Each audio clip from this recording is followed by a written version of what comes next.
এই বুনো কুকুরটি একটি চিতাবাঘের শাবককে নিজের বাচ্চাদের খাবার বানিয়ে ফেলেছিল, কিন্তু সে বুঝতেই পারেনি মৃত্যুর ছায়া ঠিক তার পেছনেই অপেক্ষা করছে। আফ্রিকার বিস্তীর্ণ প্রান্তরে একটি মা চিতাবাঘ সদ্য একটি শাবকের জন্ম দিয়েছে। সে স্নেহ ভরে তার একমাত্র সন্তানকে আদর করছে, কিন্তু নিষ্ঠুর বন্য প্রকৃতিতে এমন শান্ত মুহূর্ত বেশিক্ষণ টেকে না। রক্তের গন্ধ পেয়ে একটি হিংস্র বুনো কুকুর সেখানে এসে হাজির হয়।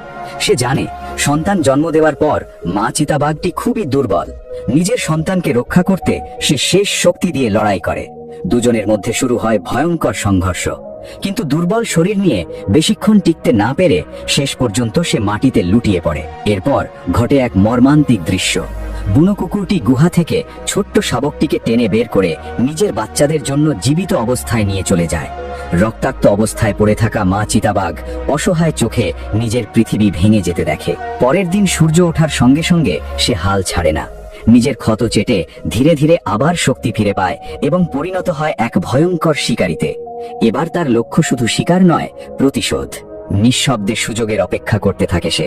অবশেষে বজ্রগতিতে ঝাঁপিয়ে পড়ে সেই বুনো কুকুরের ওপর এবং মুহূর্তের মধ্যেই তার গলা প্রাণঘাতী দাঁতে চেপে ধরে। কিন্তু তার প্রতিশোধ সেখানেই শেষ হয় না। এরপর সে সরাসরি বুনো কুকুরের গুহায় ঢুকে তার বাচ্চাগুলোকেও মেরে ফেলে, আর এভাবেই নিজের হারানো সন্তানের প্রতিশোধ সম্পূর্ণ করে।